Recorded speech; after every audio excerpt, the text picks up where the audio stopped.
Hello, everyone, and welcome back to the Empower Podcast. This is episode 39 with our guest, Tom Bodnar. And Tom Bodnar, thank you for being here. Where are you coming to us from? I'm coming to you from North Denver, Colorado, in Adams County.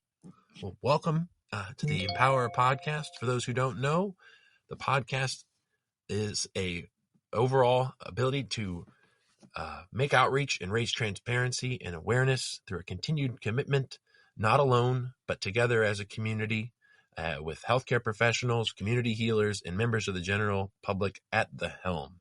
We have had goals, and we continue to have goals, with ones such as having legislation passed in the state of Colorado and throughout the whole United States, mandating employers to provide and support employee wellness through a employee wellness program, which can include three things: a minimum of 8 wellness days per quarter per healthcare professional, a minimum deposit into an HSA account per quarter that is tax exempt at the federal, state, and local levels, and the establishment of a third-party run anti-retaliation department in each health system and at each health facility. At Empower, again, we believe in the power of community, diversity, and inclusivity to create positive change and improve society. All right. Tom Bodnar coming for, I just wanted, before we continue, because I sometimes forget this, for all of you guys out there, if you can, we're on Spotify, we are on Apple Podcasts, we are on Instagram, TikTok, Facebook, we are on Twitter, we are on iHeartRadio, we are on Pandora. If you can go ahead and follow, and subscribe, it would really help us out. We also have a Ko-Fi, and we are on Patreon as well. So we're going to start off here, Tom, with the big community thank you. Didn't know if there's any members of the healthcare community, general public, or any close people within your social structure that you'd like to make outreach to and thank. Well, maybe I'm a little bit biased, but I would like to say thank you to nurses. I am one, and yeah, it's an ungrateful job, and the pandemic really did a lot of us in. So if you're still around and you're still doing this, then you must be crazy. I'm just kidding, but thanks. Yeah, or there's a passion, right? And they say that within any occupation, I think throughout life. That's what I get from you, is that in the face of disagreement, which I think COVID is one of the faces that we see, because I think there's many faces throughout life, even at the personal level. There's community level, personal, individual level, right?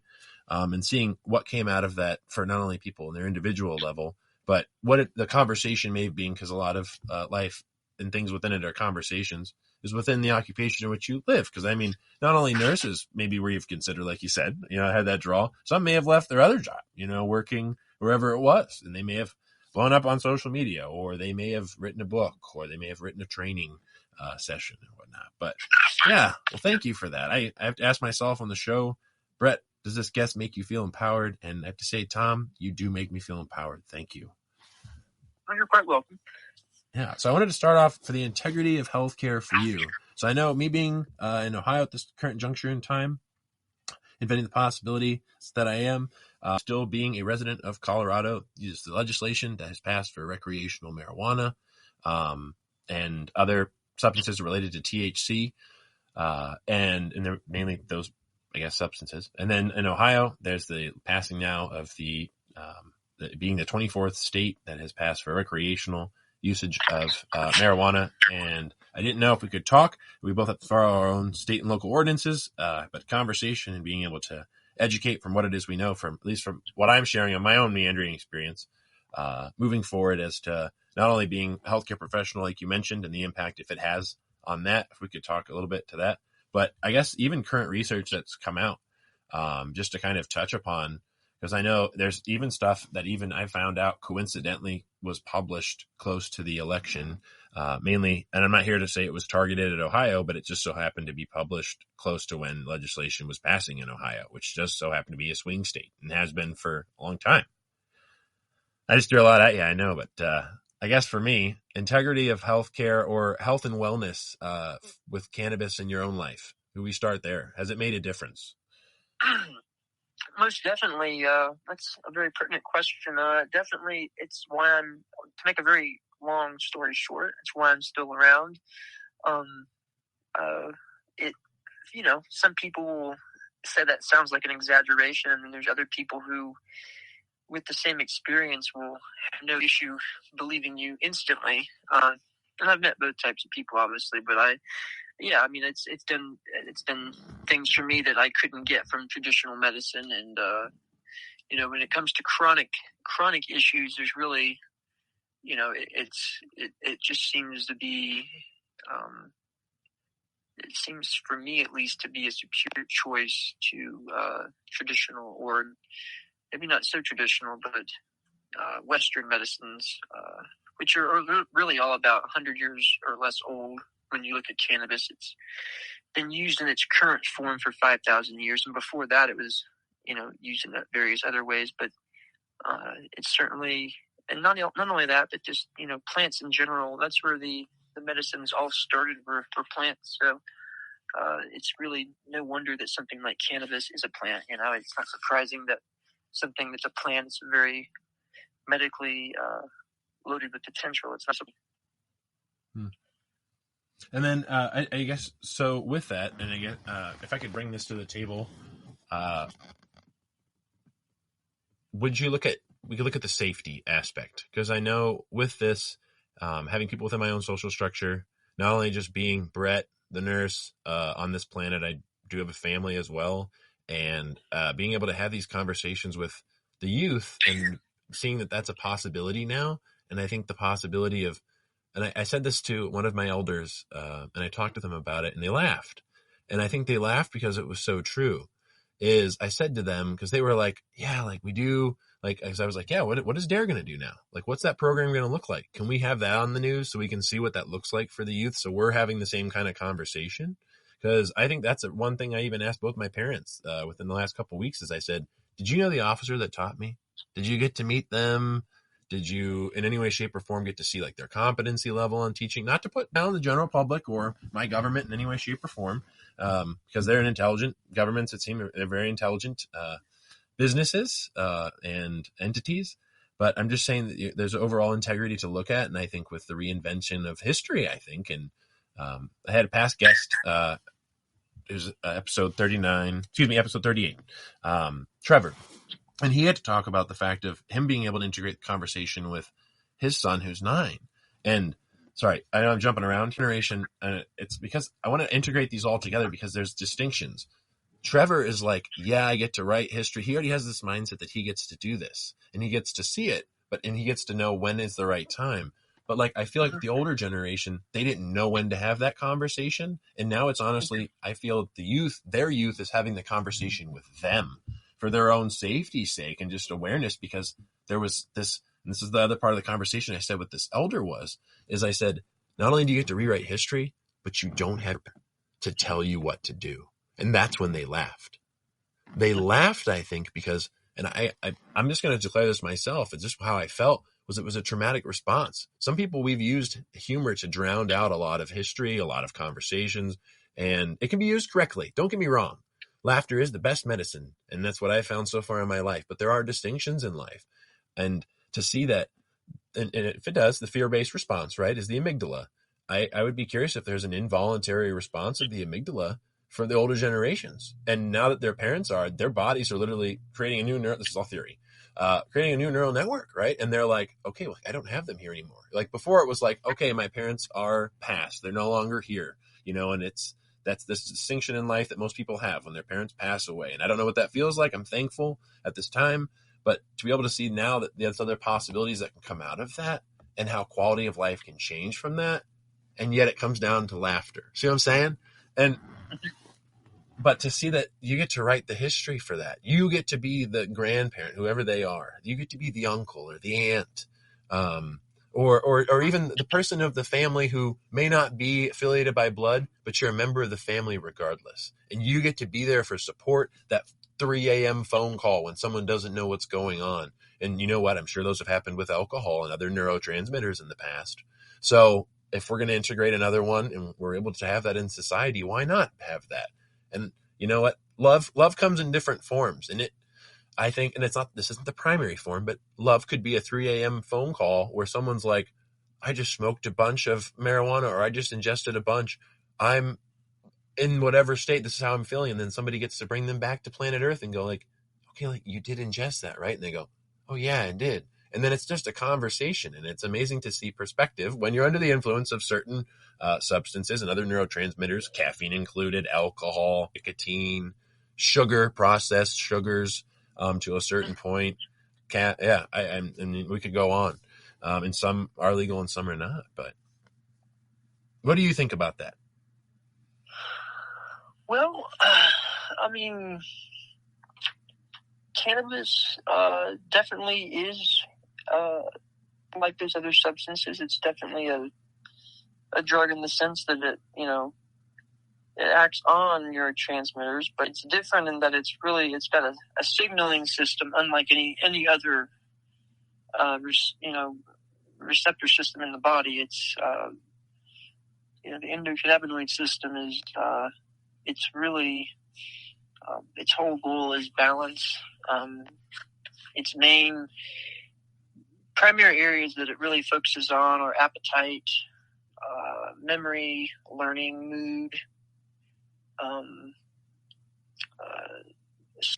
It's really unique. I think sleep, especially, another big one it works on. But it really, I think, in a lot of ways, is preventative. If you're getting, that balance, once a disease is set in, it's hard to say, Mm-hmm.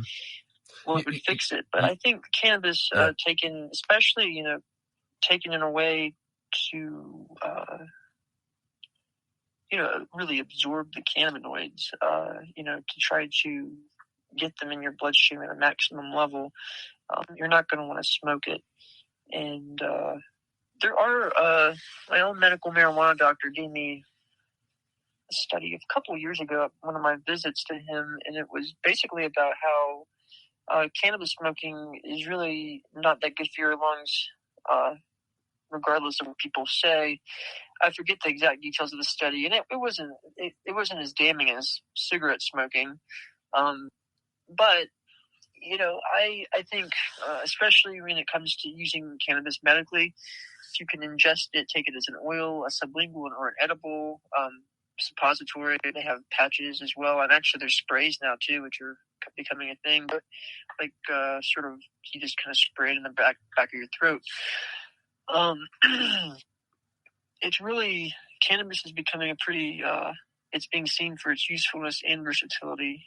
So really smoking, I would, if I was going to inhale cannabis, I would vaporize hash because that's got a lot of cannabinoid content and it's not being combusted. So you're getting pretty much you're inhaling pure cannabinoid vapor, which is probably healthier for you by a long shot than burning marijuana flower in a bong or in a marijuana joint. But I still think, if you're smoking high quality weed in a joint or a bong, you're probably going to be fine. But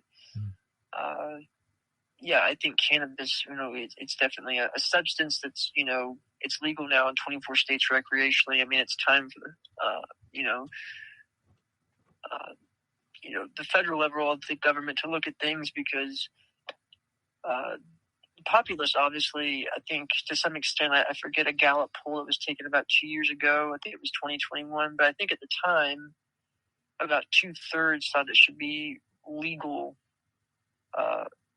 recreationally, and then like 70-something% or 80-something% thought it should be legal medically. Mm-hmm. Like it was a very high percentage medically in that Gallup poll from 2021. But anyway, Americans have decided, at least 2/3 of the United States has really decided, this is something we can live with and it shouldn't be a crime. Yeah, that's what's happening in healthcare. We're going to the next question, folks. But yeah, keep going. Yeah, that's what's happening. But people aren't making this decision. They're wanting to have the conversation now, not shut it away. Healthcare, yeah. I mean, it should be an option, basically. Mm-hmm. Now, I have a question. You'd mentioned all the different routes, even suppository, which most people didn't even know. I didn't even know that was a route actually until a few months ago. Not from nursing school. I knew that myself, but to see the integration of that into society, of people accepting it and seeing that you could still administer it, is still a drug, like it, and just seeing that overall integration. I mean, we have literal pharmaceuticals that have to put together stuff so that they're stable enough. So for those who are like, yeah, Brett, like, duh, like, no, not duh. First of all, second of all, it's interesting to see, I think, just it overall being a conversation generationally and seeing the overall breakthrough that it can have. And here's the other one, not just from my own personal experience and from conversations from other people that I've had, is the use of it and then being able to have that breakthrough moment with another generation where you're able to talk about it, where you're able to hear the conversations you didn't have. If people aren't people had said, like, if people weren't comfortable, they wouldn't do it. They wouldn't do it. First of all, they wouldn't talk about it. Some people were interested in just talking about it. So it's like, it can still be a part of the conversation. But I had a question. Have you, in your own experience, you don't have to share any of your medical history, I'm not here for that, but like, have you had or seen a lack of integrity in treatments for whatever, I guess, whatever health concerns you have had in the past or health history that you do have? And then have you seen more of a breakthrough from your use of cannabis for that history, I guess? Yes, I definitely, for what I'm treating, it's chronic, it's long term, it's really, it's not going to respond to traditional medicine. So in my particular case, I'm using something that's really the best option for me personally, and it's my first option. Actually, I for several years was on heavy amounts of pharmaceutical drugs, so I have been off of them now for about 10 years. I haven't taken pharmaceuticals in about 10 years. Congratulations. So, yeah, I replaced 9 different pharmaceutical drugs with cannabis. So when I first started using it, I would smoke it. I found that got me off of about half of the drugs I took normally. And then about a year after I started smoking it, I would ingest it 4 or 5 times a day, which I found, completely rooted me. Between smoking and doing that, I really didn't need any of those medications anymore. So I got off of some drugs that were really, just had that high potential for addiction, and doses that had to be upped a lot. And cannabis is far safer and has far fewer side effects than pharmaceutical drugs for me. And I know for some people that would be the complete opposite. The thing is, though, is I'm not here to preach against traditional or modern ways of. I have a question too. I'm just saying that we need more options. We need all options on the table. Yeah, so. And also for quality of life, you mentioned some of the side effects. Appetite, stimulation was one, and everyone's have been different. I mean, at least from who I've discussed in my own conversations, and that's the thing to have is. And I think the overall, at least, difference that was made for me was being able to create that safe atmosphere to be able to discuss it, so that even if someone wanted to discuss it and they're like, can you like stay with me while I'm having this? And yeah, and I've had both ends of the spectrum, good experiences and bad experiences. And I think it's that overall acknowledgement of some people are like, yeah, I wanted to be able to try this. Or I wanted, now that I know that it's legal or it's going to be legal, like I want to be able to help out a loved one. I want to be able to help out someone that maybe doesn't want to have this conversation, but was like a damn good gardener, and I guess for me, have you cultivated your own? Can I ask that? Because I know per legislation in Colorado, you can. I have. I've grown it indoors and out. Yes, I have. Okay. And then have you noticed, I guess for me, regardless of the ingestion route or the use of the substance, the ability for you to be able to produce and see just the overall growth of a plant. Because I guess for me, and this is maybe more just a side conversation, but like I know I can list on my hand people I know that have houseplants that don't know how to maintain them.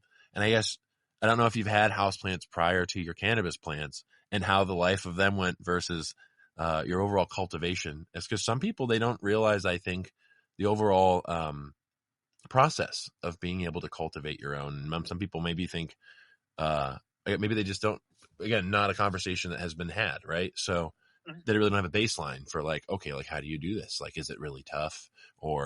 And just that plant that's out there. So I just didn't know if you got an increase in quality of life just by cultivating any part of the process, being able to see it grow from start to finish. Like, even did it improve your quality of life? That's even as a healthcare professional, being able to have time to do that in your life. Okay. I do. I think that watching the plants grow, it's fun. They get pretty big outside or inside. They're fun to watch grow. I think if you're really growing for medicine, you need to learn to grow them in the house, because especially here, we have, a threat of hail, heavy snow or heavy frost early in the season. So really, if you live in certain climates, you really need to learn to grow inside if you want to maintain a routine crop. And that would, include areas like where I live here, because I've seen 2 inches of snow the first week of September. So it's in my best interest to know how to grow it in the house if I want to be able to, be able to for sure have a harvest. Other places, you could grow it every year outside quite a bit. But this year I had a great harvest, but that's not always been the case. There have been years I've lost about 3/4 of what I started with. Yeah, you didn't just plant one plant and leave it, and that was it, right? Like, there were ones that didn't make it, like tomato plants or asparagus or any of that you can plant that may not make it. Or, in the distinctions that I've recently learned too, one may be a male, and the impact of one male plant on however many female plants there are. I just learned about that not too long ago, and having to relearn, I guess, how to literally grow a new plant, right? Like, people know you add this or you crush up this. There's a gentleman that's all over Facebook that shows you all the stuff you can do with what it is you already have in your fridge or in your house. I have seen him, yes. I don't know his name, but I've seen that in his clips. In one of his clips, you can actually see a cannabis leaf or a hemp leaf from what it looks like, if you look real close and someone points it out. And I don't doubt he's using it for that. And I can only imagine what his process for that, because I haven't seen a single video on that just yet. I would love to be able to see that. I wonder if he's, whatever his process is, but I'm sure you can do it with any of the plants that he says with his own process. But just being able to see that people are out there wanting to go beyond their normal summer season vegetation, right? Because some people are integrating it literally into their gardens. From what I've heard in the Colorado area, they're literally like, well, it's the same soil, it's the same everything, so like I'll put it in this, or I'll have my own private bed for this. Like, at least it's a new conversation or new life. I guess even for some people that could be looked at as the distinction there of hobby and medicine, I think is important, but you can still see the integration of someone who may already have that gardening hobby, right? And being able to be at the forefront for whoever is growing cannabis, right? I can only imagine the unions potentially that will come together from this and what those will look like, I think, Thomas. That's just, regardless of the fact that it can help medically, regardless of the fact that it's legal, regardless of the fact that now it's a conversation, just being able to accept another for another reason in existence and not shy away, not be in fear, and being able to be a part of that in history. Wow. It's unique. Mm-hmm. It doesn't, and some people may not feel that way, but another elder I spoke with, I asked them, I said, hey, like, do you know, because they had a law practice, they're not practicing right now. And I said to him, I said, what do you think now that with Ohio and being the 24th state recreationally, what's going to happen to all those people that were in prison for that were fined heavily for that and still making payments onto that, right? And their response was they'll treat it like they did with prohibition of alcohol. And I have a question for you on that, Thomas. Did you learn anything about how they reintegrated those who were imprisoned for alcohol possession and production in your whole educational process here in the United States? Not at all, no. Yeah. They didn't bring up conversation. They may have brought up tobacco, I think, at least in one of my U.S. history classes throughout. Somehow that came up, or tarring and feathering did, and all the mean things that one human can do to another. But for some reason, you're right, that wasn't a conversation in mine either. Yeah. Or that there were, we actually have a history here with our founding forefathers, and I don't doubt there's a part with their, and I'm looking at this over integration into history, and what's been, in my opinion, cut out is the women who were in their life as well, whether it was their spouse or whoever was accepted, that made a difference in their life, and how cannabis or hemp may have actually played a role in that, may have created connections that we didn't know about. And I'd be curious as to what will be published now in history and what may come out of it now that it's being able to, I don't know, it'd be interesting to see. I don't know, I haven't picked up a history book in Colorado since they legalized cannabis for recreational. So I'd be curious if there's even a chapter in there now, maybe towards right after 9/11 or the 2008 stock market crash. I don't know. But it'd be nice to see. Be interesting to see that overall integration in the pictures, right? With the flags flying on Capitol Hills, wherever they are. So, and to be able to rewrite that. I'm serious on the DARE thing. I'd love to be able to go in and listen to a session. Is there anything wrong with a registered nurse who has to teach the public about drug usage with sitting in on any of those educational sessions for the youth? What do you think? Do you think there's an issue there? I can't think of one, no. Yeah, I think, and it would be nice to be able to have, we talk about continuity of care in school and on the job work site, right? In whatever way it is, maybe via contract or whatever. But we don't talk about being able to, I guess, carry on the continuity and the conversation of drugs. I feel there can be a loss in translation. We have governing bodies that disagree and agree in different parts of the world. First of all, that's one part of the second of all, accidents happen. I don't doubt there's going to be people that maybe forget about stuff and they go to a certain country, yet they're following their own state and local ordinances. But they also didn't DYOR and do their own research, which is important. But yeah, being able to sit in that room, then whether it's an adult that's over the age, because I've taken care of even patients that were 18, 19 working rehab in the last, even since COVID. So like being able to have that conversation. And I've had people who were fentanyl addicts that were under 30, and people who were under 25 and under 20, that it'd be interesting for me as a healthcare professional, Thomas, to be able to have a conversation about that. Uh-huh. Yeah. And beyond just marijuana, plant medicines in general, nutrition as well, which I still think nutrition is a part of plant medicine too, and proper nutrition. And seeing that when somebody is a patient, regardless of the drugs that we give them, whether inpatient or outpatient, where I feel like there's a lack of integrity on nutritional education. I had one class in nursing school. How about you? I did. It was one class, Yeah. And it was a semester, and I had a great teacher. I had an awesome professor. Loved her. She talked about how her kids didn't eat certain things that went on the screen, and I used to raise my hand and talk about moderation all the time. And she used to always answer, nothing wrong with moderation. And yeah, it'd be interesting to see, even, I guess, in school for nurses, what this may look like.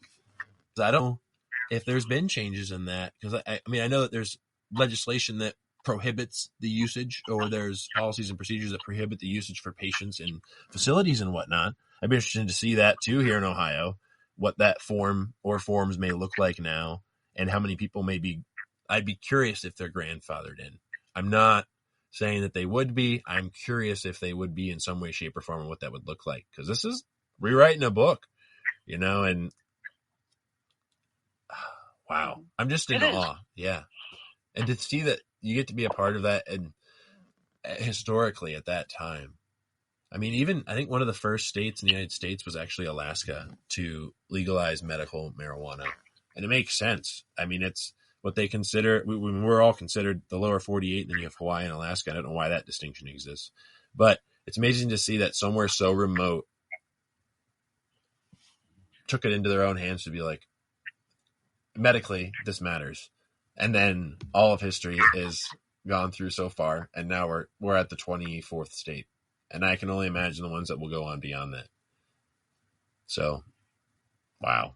Because even prior, I know I was reading some news articles too, prior to the passing of, like, literally day of election, dispensaries in Michigan were like tooth and nail, like looking to see, like, is it going to pass? Is it not going to pass? So, and it's interesting to see that why have a competitor mindset when it comes to this, instead of, hey, like, our atmosphere is not as good right now during this time of the year. Can we work together and create a business and a connection out of this? Good community, right? And give back to the community at the same time. I think these are all conversations to be had, right?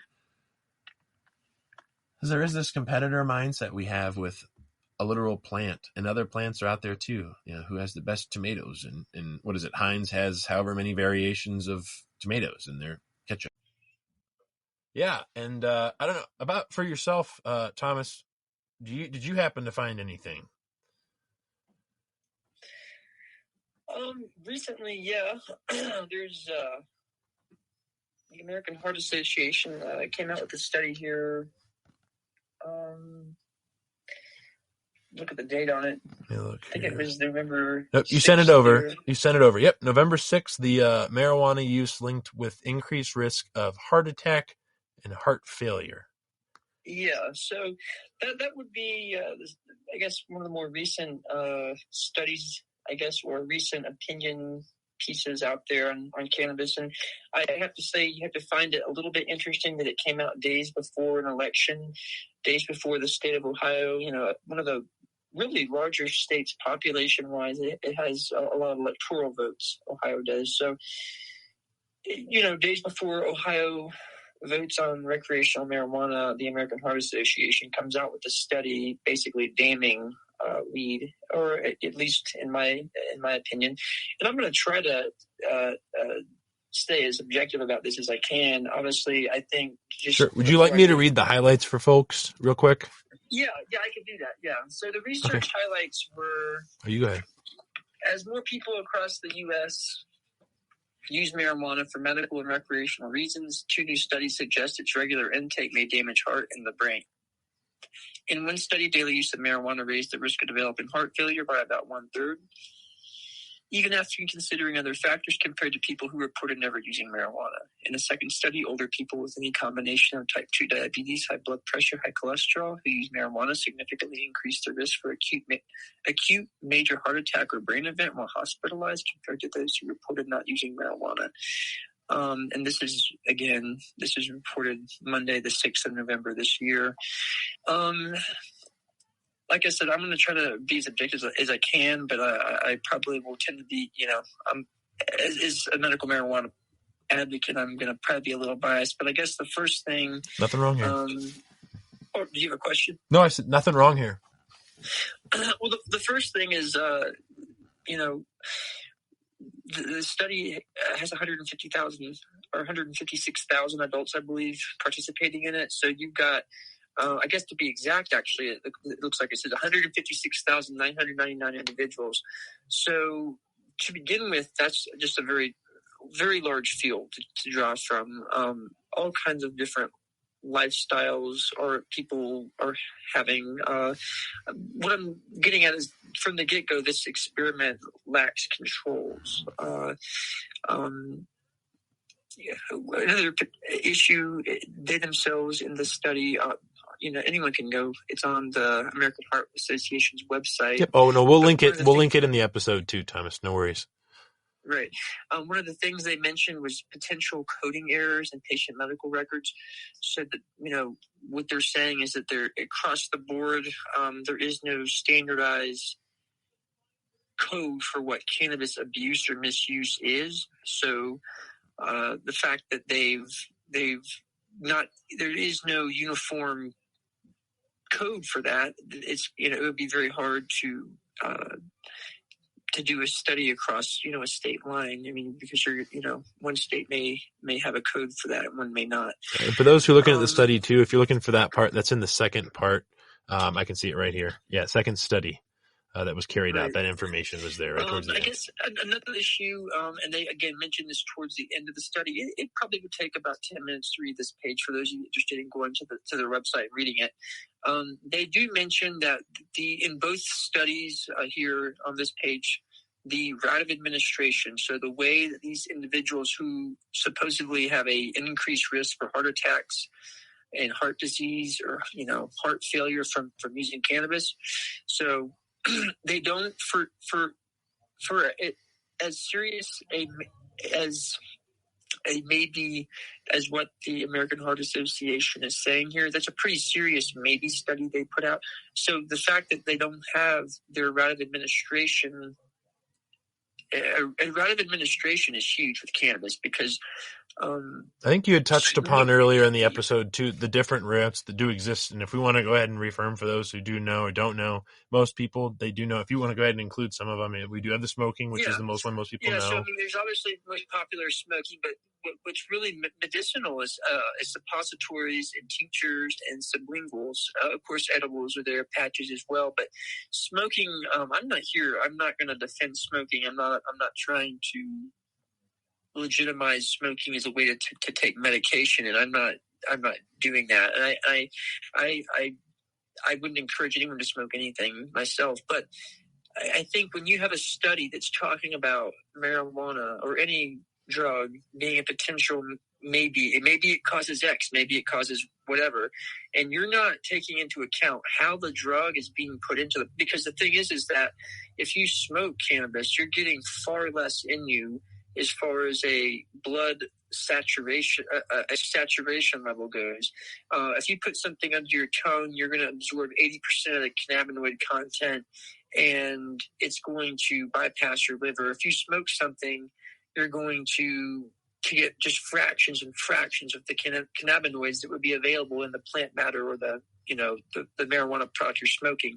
So the fact that they're not telling us that the patients are smoking it or taking tinctures or they're eating edibles, the fact that they're not giving us the specific route and the dose of the cannabis being taken, and is it CD or just THC?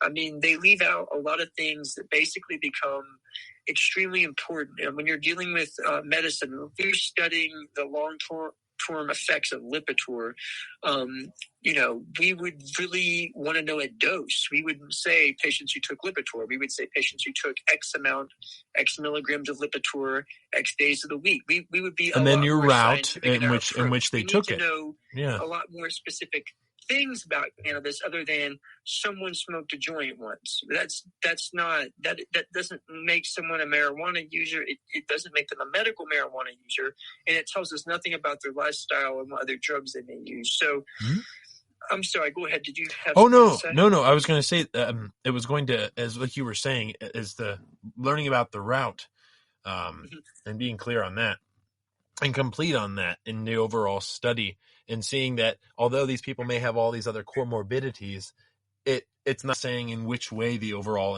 ingestion of that substance works. You mentioned Lipitor. I mean, Lipitor, from what I have seen in my experience, has been given orally, right? You can be able to take it into a pill or a capsule.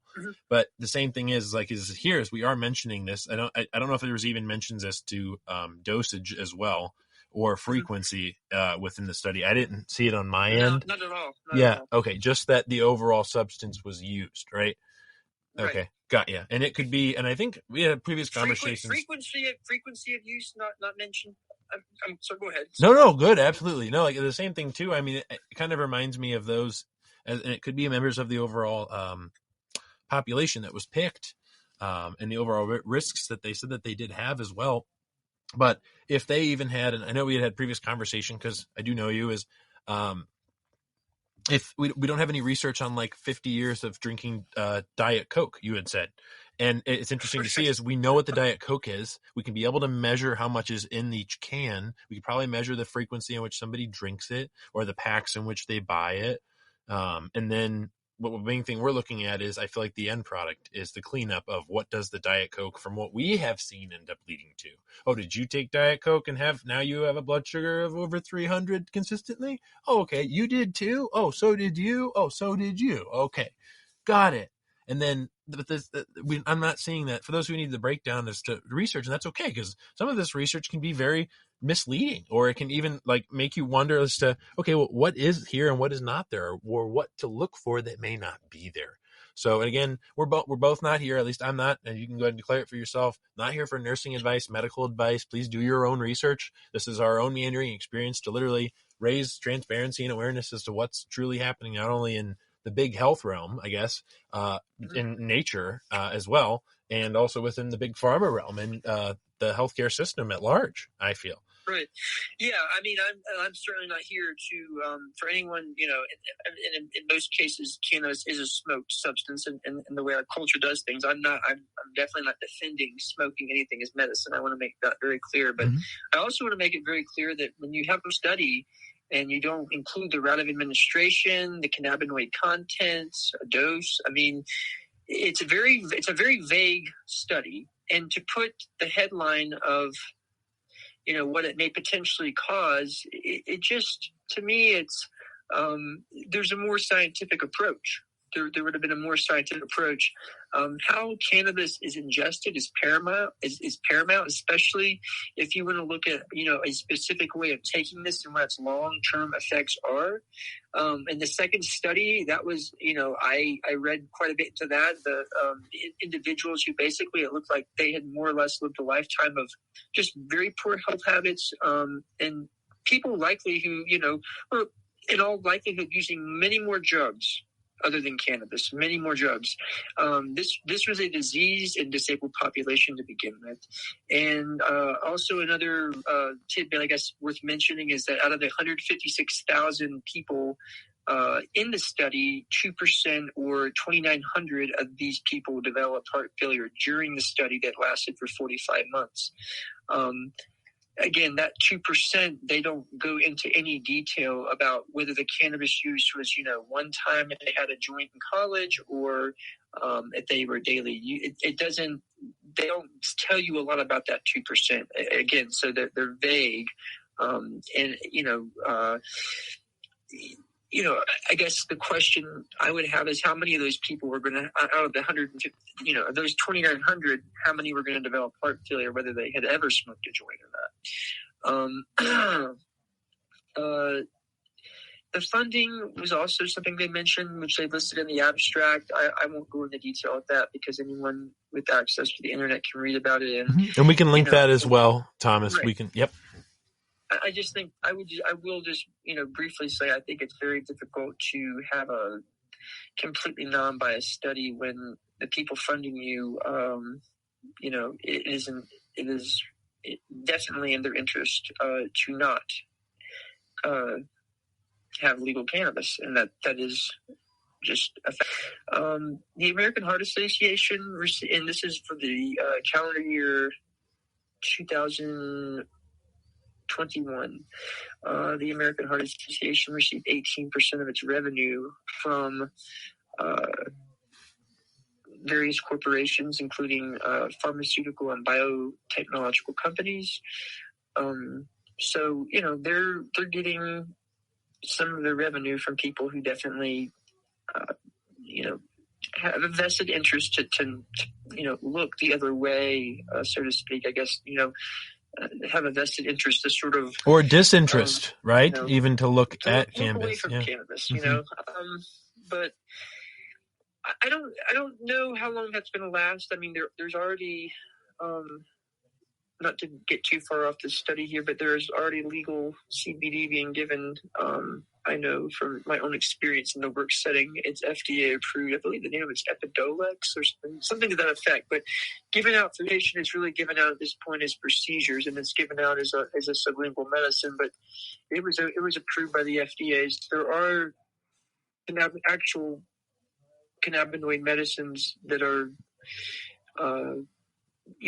being looked at, but it's definitely a slow process. And the American Heart Association, I don't know a whole lot about them. I will be honest, it's not a website I go to frequently, and until this study popped up not long ago, I really haven't looked at it myself in quite a while. But I think it just goes back, my biggest issues are the vagueness of the study, and especially when it studies, if you're starting with individuals who have lived an entire lifetime of sort of poor habits and now they smoke cannabis, I don't believe that's really a very good way to measure, it's not really an honest measurement of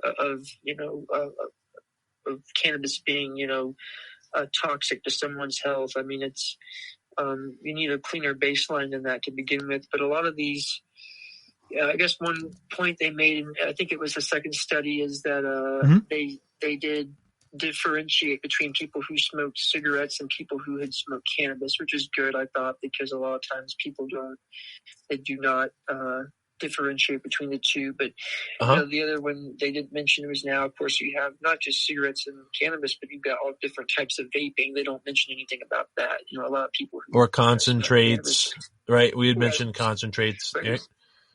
But a lot of people who smoke cannabis would vape, and a lot of people who smoke cannabis would also, use various other types of really, any drug really, and they're just, they're not giving you a very good set of controls on this and it's not peer reviewed. That's another thing. So it's not been reviewed by anyone really. It's basically a study that's directly a product of the American Heart Association. It's not got any sort of, it has no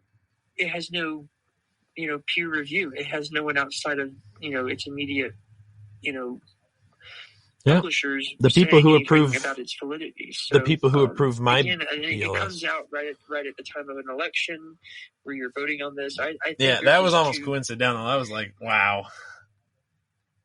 Like, just the fact of when it came out, that even just shocked me. I remember sharing it with you too, and I'm glad I was able to share it with you to be able to get your opinion, because I mean, some things, when you look, and there's so much happening in today's world, there truly is, and there are ways to see it, but I mean, at the same time too, you can't, like any of the great things I think that anyone as a human can generate, and that's, you can't do it alone.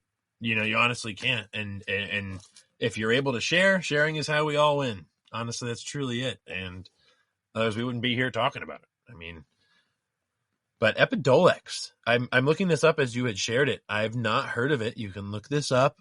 It is intended for a U.S. audience. That's right at the top of their website, everybody. Cannabinol, yeah. This is the first and only FDA-approved prescription cannabinol, CBD, to treat seizures associated with Lennox-Gastaut syndrome, Dravet syndrome, or tuberous sclerosis complex in patients 1 year of age or older. I have a question, Thomas. In nursing school for you, did you ever learn about Lennox-Gastaut syndrome or Dravet syndrome or tuberous sclerosis complex? Those would all be very foreign to me. I know nothing about. Well, Dravet is some sort of. It's a very. Is it Dravet? It's a type of grand mal seizure, but I don't know much. Yeah, I don't know much about those three conditions really. Yeah, no, and I actually have a close member of my social structure who has their own pediatric history, neurological history, all the way up until their 20s, honestly, and they got to leave their pediatric neurologist. Which actually, that's a whole other story. But I have to definitely talk with them about this. I, throughout their life and what they've shared with me, have not heard of this drug, first of all. Second of all, have not heard of Lennox-Gastaut. Not, is it, you pronounce it, is it the second one, the D one, Dravet, did you say? Dravet syndrome. Dravet syndrome. And then I've not heard of tuberculosis, is what it says. Tuberous sclerosis complex. I've not, especially in patients 1 year of age or older. And I have to tell you, everybody, if it's according to this, if it's FDA approved for patients 1 year or older, I would definitely see you could probably look into it. If you're 1 year or older, I know this is like one of those Christmas holiday songs, or just holiday songs that they talk about, and they say all ages, right? So, wow. I'm like so shocked. I've never. Do we know when this was FDA approved? Epidiolex, within the past couple of years, I believe. Okay. I believe 2018, 2019, somewhere in there. Yeah, I've not heard of it. This is. I've given it 2 patients myself, and I believe it's not synthetic cannabinoids. I believe it's actually whole plant cannabis. I think. At least when it was being marketed initially by a company called GW Pharmaceuticals, it was whole plant. They were using. Are you ready for this? CBD to make it. Are you ready for this, Thomas? According to this, the U.S. Food and Drug Administration approved Epidiolex on March 27th, 2020. Wow. That sounds about right. I'm seeing 2 articles. Here's one for July. This is the news, everybody. Oh, here's FDA website. Here we go. All right. FDA says July 31st, 2020. Their actual website. For those who don't know, it's fda.gov. Not lying here. If you want, I'll even link that down in there too, so you guys can all check out Epidiolex. So I had never heard of it before too, and I think it would be nice as a healthcare provider to be able to know that could be a potential phone call that you could make, as long as your patient is 1 or older, and potentially has some kind of a neurological association. I don't doubt there's off-label usage for that too, Thomas, as there are for other drugs that even I've given as well. Definitely. So yeah, sure. I mean, it's and not while I'm on here to mention it, cannabis is Schedule 1, but it's also got a patent. It does have a patent on it, and it's the reason that it's patented by the federal government is because it's an antioxidant and a neuroprotective. So that's why it's a patent, because it's it's somebody, somewhere, sees medical potential to it. So its patent number is 6630507. Wait, hold on. What is it? 6630907? I believe so, yeah. Oh my gosh. Hold on. I have to look this up. Okay. Patent number. Yeah. Hold on. I'm going to have my mind blown. Yeah. Cannabinoids. Cannabinoids as cannabinoids. Neuroprotectants. Whoa. As antioxidants and neuroprotectants. Oh my gosh. Wait. So the American Heart Association, I wonder if they know about that. That would be my... let me look in the sources at the end. Let's make sure we don't leave our instructors here in the dust. Let's see here. Additional resources, video interview. No, I have to watch the video interview to clarify if that's been talked about. This patent was filed. Let's see when it was filed originally. Was granted to the patent office on October 7th of 2003. That sounds about right, yeah. Wow. They are, yeah. I mean, they're seen as someone somewhere sees them as having medical potential. I wonder if they literally own the patent, do they make money off of every time cannabinoids are used for potential antioxidant and neuroprotectant abilities? Imagine if you even gave it additional antioxidants if someone were growing a plant, Thomas. I mean, like any plant. Any of them, or right. even to. Does that mean it goes to goats too, or is it just for humans? Does it say in there? Because I know you can feed. From what I've heard, you can feed the remnants of the part that does not have any psychoactive effect to livestock. At least in some countries, they actually are already feeding it to goats and all of that. So for those who are wondering, wow, if I were to look into potentially growing my own, if according to state and local ordinances, yeah, that's something to look into. You can literally feed that to your livestock, and I believe in hemp in general. I'm not sure on facts and whatnot, because it's interesting that these cannabinoids that we're talking about, right? We only know about 2 of them so far, right? The 2 big ones. Mm-hmm. There's I believe, because there's still subchains that are coming off, but there's CBD, right, which you had mentioned, which is Epidiolex now, right? Technically. Is Epidiolex then technically then patent as well? I mean, it would have to be patent if it's being, marketed by, by a pharmaceutical company. It has to be then, yeah. I'm just shocked then. Does that mean then that Epidiolex, technically they would own the patent for CBD? I have to look into this. And then would the U.S. government, the United States of America, represented by the Department of Health and Human Services, make sure we say that all correctly, the proper address, that then they own the potential patent for the other 199? I don't know. At least on this soil, right? Question. And I think Epidiolex is a whole plant cannabis, though. So I think there's. Yeah, I mean, good question. I don't know. Wow. at least these are questions to be had too that we can have, and I'm having comfortably being able to know that I'm following state and local ordinances, because we may, at least not in the state of Ohio, at least Northeast Ohio, where I'm at right at the just current juncture in time. Am I in any way, shape, or form trying to violate those laws? Abiding by all state and local ordinances, but having conversations, raising education and transparency and awareness. Don't think there's anything wrong there, folks. Nothing wrong there. Nope. Okay. I'm looking this up now. If Epidiolex is whole plant, I am shocked. I know on my end too, some of the inconsistencies I saw within the study. You had mentioned and highlighted a good amount of them, and I'm glad you included the hospital record code keeping. I still want to go into Epidiolex. Wait. That's important. Wait, hold on. I know we're getting off topic. Epidiolex is first approved, made directly from the cannabis plant, grown at a facility in the UK, rather than created synthetically.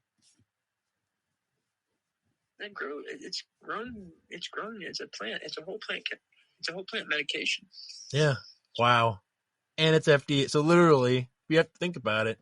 Cannabis has made its way into the med carts, into the Pyxuses, and it could, interestingly enough, I think according to legislation federally, it would be punished to the equivalence of whatever its similar predecessors are in the scheduling, right? Probably so, yeah. Yeah, and I would be curious if the same would, and I don't know if you want to let folks know this as well. Not here to try to incite anybody, but just to see how this works, because it's interesting to see what a nurse or a healthcare professional will see within a med cart or a Pyxus. Did you have this in a locked section of your cart? Yes. Yes, it was capped with narcotics. We're talking oxy, we're talking Dilaudid, we're talking morphine, all within the same one. Okay, got it. And the one was CBD, right? The Epidiolex was just CBD. Yeah. Single plant, fully isolated, and within the whole plant, for those who you hear whole plant, what does that mean? That means that they have kept the CBD oils that are made from the overall whole plant. That's what that means. Right. Whole plant it's not is an more. Isolate, right? It's not. It's not a single molecule, right? A lot of the stuff that's being sold is like an isolate. So an isolate, it's a single molecule. Whereas it's got CBD, but it's also got everything else in the plant, all the terpenes, some of the flavonoids, and chemicals, just supporting chemicals that make it more than just a single molecule. Wow. And I guess more people were wondering about that because this is interesting to see, and this is all off the bat. I didn't know this. We literally just came up. Nothing wrong here. I'm so glad. But to know that that's there, and now that we have a potential, 1 second here, that we have a potential for an overall substance. Sorry, folks, an overall collecting my thoughts. Substance now that does have a dosage, right? Did it have an overall dosage when you administered too? Like you didn't? It did. I believe. I want to say it was like. It did. I think it was like 5 grams per ml or something. Right, but you were able to measure it. It had been produced, even though it came from the whole plant. That's my main function. Is you didn't have to go and wonder if what you were taking was different by each plant that you had provided to be able to administer, right? Like most people will do with certain plants or other kinds of plant medicine that exist, right? Right. It was you don't know, and that's one of standardized. Right. So then those who don't know, and that's literally what the truth is. I mean, and that's with any, I guess, plant that's been used out there. And I want to make sure we emphasize the one plant that existed and was even legal to trade as well years ago, and that was opium, which we use now for a myriad of drugs, which I think were a good portion, if not the predecessor, of those other drugs that were in the drawer as well that had the Epidiolex. Wow. I'm just shocked with that. I'm letting that sit because I'm definitely going to check this out, and I will drop the FDA information on the indications for the drug on its release and approval as well for you guys. And the overall link to Epidiolex is I'm not sponsored in any way, shape, or form by Epidiolex. Just want to let you guys all know that, or any pharmaceutical drugs that I ever talk about on Empowera or have anybody else. Are you sponsored, Thomas, by any way? Not at all. No. Cool. All right. Cool. Gotcha.